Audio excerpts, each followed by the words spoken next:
All right, let's talk about Ruth's Chris Steakhouse and this dress code situation, because clearly we are in a full-blown fashion civil war.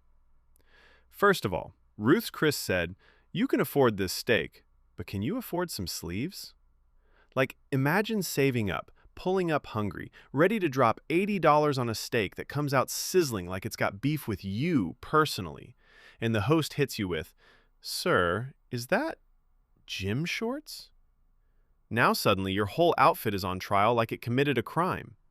And they said no gym wear, no pool attire, no exposed undergarments.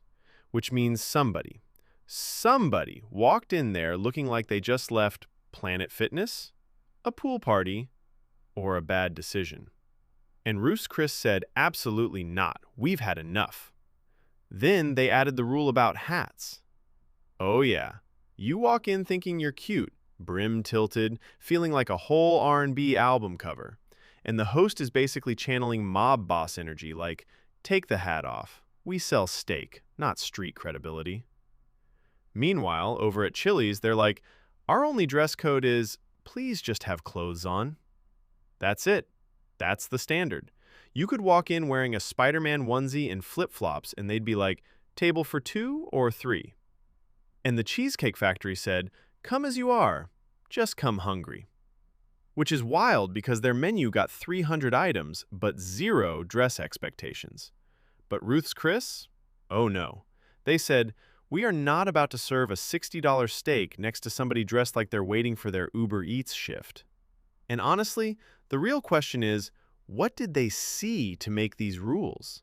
Because restaurants don't just wake up and say, ban gym shorts. No, that comes from trauma. That comes from somebody ordering a filet mignon in slides, a tank top, and vibes. And then you got people mad like, why I gotta dress up to eat? Sir, because the steak is dressed up. That plate came out sizzling, buttered, seasoned, and living its best life. And you showed up looking like you lost a fight with your laundry basket. At the end of the day, Ruth's Chris is basically saying, match the energy of the steak, or go sit in the bar. And honestly, fair. Because if I'm paying that much for dinner, I don't want my ribeye sitting next to somebody wearing pajama pants and emotional damage.